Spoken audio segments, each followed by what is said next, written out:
नमस्कार। ये जो आपको धुन सुनाई दे रही है ये जंगमों से संबंधित है। सावन का महीना चल रहा है तो क्यों ना आज जंगमों से कुछ बातचीत की जाए। पहले हम उनके पास चलते हैं और इस भजन को पूरा सुनते हैं, फिर उनके साथ करेंगे कुछ बातचीत। जटाजूट में गंगा विराज अक्षय बढ़ता वर्गा मिला विघ्नहर जंगम देव जी पुणे न जंगम देव जी बम बम परम लहरी। हर हर महादेव। हर हर महादेव। सिर पर पगड़ी और उसमें से उठा हुआ मोर पंख का गुच्छा, गले में रुद्राक्ष और चेहरे पर मुस्कुराहट, और सदैव माँ पार्वती और शिवजी के विवाह के बारे में एक खास अंदाज से गाकर बताने वाले, और सदैव महादेव का नाम लेने वाले, और हाथों में पूजा के समय जो घंटी इस्तेमाल होती है आरती के लिए वो घंटी पकड़ने वाले जंगम, आज आइए हम इनके बारे में कुछ जानेंगे और इनसे बातचीत करेंगे। जंगमों का जो इतिहास है वो कितना पुराना है और आपका जीवन कैसे चलता है, आप हमें इस बारे में कुछ विस्तार से बताएं। जब भगवान शिव की शादी माता पार्वती के साथ राजा हिमाचल के घर हुई थी ना, वहाँ से जंगम की उत्पत्ति भगवान शिव ने की थी। 33 कोट देवता पहुँचे हुए थे शादी में भगवान शिव की। तो विष्णु जी को कहने लगे, लो विष्णु जी मेरी शादी का दान, वो इनकार कर देते हैं। उसके बाद बिरमा जी भी इनकार कर देते हैं।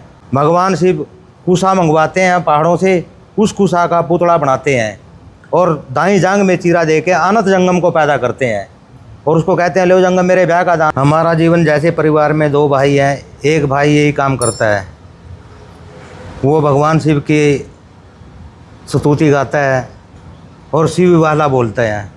शिव विवाह जब कोई भी करवाता है जैसे वहाँ शिव विवाह बोलते हैं। आजीवन यही काम करता है वो जी। उसी से हमारा गुजारा, हमारे परिवार का गुजारा चलता है जी। इस विवाह को अगर शिव वाले को कोई करवाना चाहे वो करवा सकता है। इसमें कोई भी किसी खुशी में करवा सकता है, कोई मकान की खुशी में, कोई गाड़ी की खुशी में, कोई बच्चे की खुशी में, जिसका जो भाव है उसी भाव से करवा सकता है। तो अगर जैसे 2 सदस्य आपने बोला, उनमें से कोई एक सदस्य ही ये काम कर सकता है, कोई दूसरा करना चाहे तो वो भी कर सकता है। ये देखो बुजुर्गों की कहावत है कि परिवार में एक सदस्य को करना पड़ेगा ये, और तकरीबन आज तक कर रहे हैं, आ रहा है। अभी तो 7 पीढ़ी गया, 10 पीढ़ी डाली, परिवार में एक सदस्य किसी का नहीं किसी का कर ही रहा है इस कार्य को। ऐसा ज़रूरी नहीं अगर एक कर रहे हैं तो दूसरा नहीं कर सकते। नहीं, ऐसा कोई ज़रूरी नहीं है। तो अगर जैसे आप इस काम के अलावा भी कोई और काम कर सकते हैं? नहीं, इसके अलावा कोई काम नहीं करते हम। अच्छा, खाली इसके अलावा बस शिव विवाह बोलते हैं, जो भी करवाते हैं उनके घर अपना शिव विवाह कर देते हैं जाके। 4 घंटे का प्रोग्राम होता है, 4 घंटे जाके उनके वहाँ भगवान शिव का विवाह बोल देते हैं, उससे उनकी मनोकामना पूरी होती है। इसको अमर कथा का पाठ भी बोलते हैं। जो भगवान शिव ने अमर कथा का पाठ सुनाया था, इसको अमर कथा का पाठ भी बोलते हैं। ये जो आपने हर जंगम ने मोर का पंख, नाक की आकृति और हाथों में घंटी ये आदि सब ले रखा है, इसके बारे में हमें कुछ विस्तार से बताएं। जब माता पार्वती की शादी हुई थी ना, वहाँ पे जंगम को पैदा किया गया था। ये स्वरूप वहाँ दिया गया था, भगवान शिव ने ये स्वरूप दिया था और 5 देवताओं ने दिया था उनके साथ। नंदीगण ने टल्ली दी थी, भगवान शिव का वासुकी नाग है जी, विष्णु भगवान की कलंगी है, बिरमा जी का जनेऊ है। तो हर जंगम को ये धारण करना अनिवार्य है? हाँ जी, क्योंकि जंगम अगर इसको नहीं लगाएगा तो जंगम को कहाँ से पता लगेगा। पता ही स्वरूप को लगाने के बाद पता लगेगा ना भाई जंगम है ये। वैसे तो साधु महात्मा दुनिया फिरती है, तो पहचान है हाँ, ये जंगम की पहचान है। इसको दूर से पता लग जाएगा भाई जंगम आ रहा है जी, इसलिए लगाना जरूरी होता है ये जी। और विशेष तौर पर आपको कब अधिक बुलाया जाता है? फाल्गुन महीना जो होता है भगवान शिव को होता है उसमें, क्योंकि भगवान शिव की शादी हुई थी, महाशिवरात्रि है, उसके दौरान बुलाया जाता है। श्रावण महीना भगवान का है, उसमें बुलाया जाता है।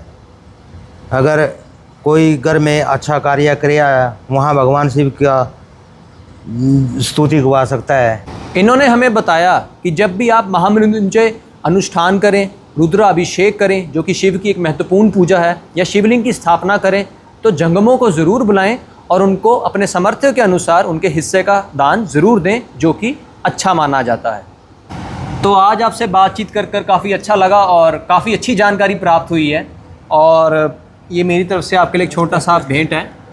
हम घंटी में दान लेंगे बेटा। अच्छा, हाथ में नहीं? नहीं, हाथ में नहीं कोई जंगम दान लेता, क्योंकि घंटी ही भगवान शिव का स्वरूप है। ये जलहरी है, ये भगवान शिव का शिवलिंग है जी। जो दान शिवलिंग पे चढ़ेगा वही जंगम लेगा जी। और देने वाले का भी भला इसी में है और लेने वाले का भी इसमें है। क्योंकि यही मुक्ति का रास्ता है हमारी। तो ये भी आज इनसे एक अच्छी बात पता चली है। तो आप भी जब भी जंगमों को दान दें तो घंटी में दें, हाथों में ना दें।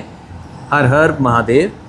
तो चलिए, जिस तरह से एपिसोड की शुरुआत की थी, एपिसोड का अंत भी वैसे ही करते हैं महादेव के गुणगान के साथ। बोल शंकर भगवान की जय। हर भजन हर भज धुंधुकारा, हर भजन हर भज, हर भजन हर भज धुंधुकारा। हाथ सवल भर देओ, हाथ सवल भर देओ, रहे निराला। छत्तीस बरतै धुंधुकारा, छत्तीस बरतै, छत्तीस बरतै धुंधुकार कवल के, धुंधुकार कवल के।